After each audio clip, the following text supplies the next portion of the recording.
La gorge n'est pas le centre de la communication, c'est le centre de la manifestation, parce que la communication n'est qu'un effet secondaire. La vraie fonction de la gorge, c'est de transformer l'invisible en visible. Tout ce qui est en nous, une idée, une pensée, une émotion, une intuition, reste immatériel tant qu'elle ne passe pas par la gorge. La gorge est l'endroit où l'idée devient parole,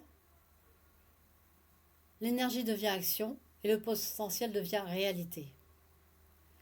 Alors c'est pas un centre pour bien parler, c'est un centre pour faire exister.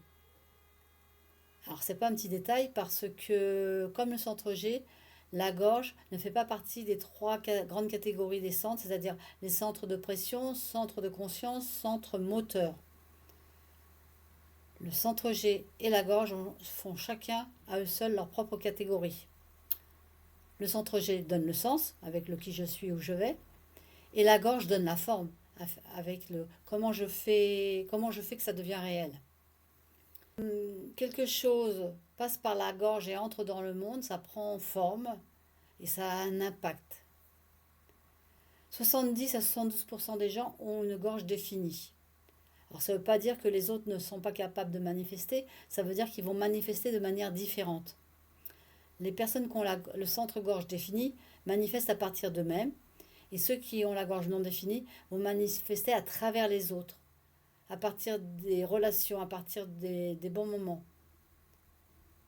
Alors, dernière chose très importante, c'est qu'il y a une énorme différence entre manifester et initier.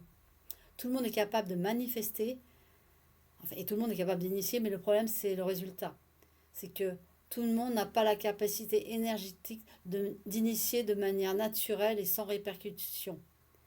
Pour les personnes qui initient sans avoir la bonne énergie, ben, la plupart du temps, c'est que de la fatigue, de la lutte, de la souffrance, et puis des échecs avec des regrets. Je vous expliquerai dans d'autres vidéos plus en détail les différentes fonctions de la gorge.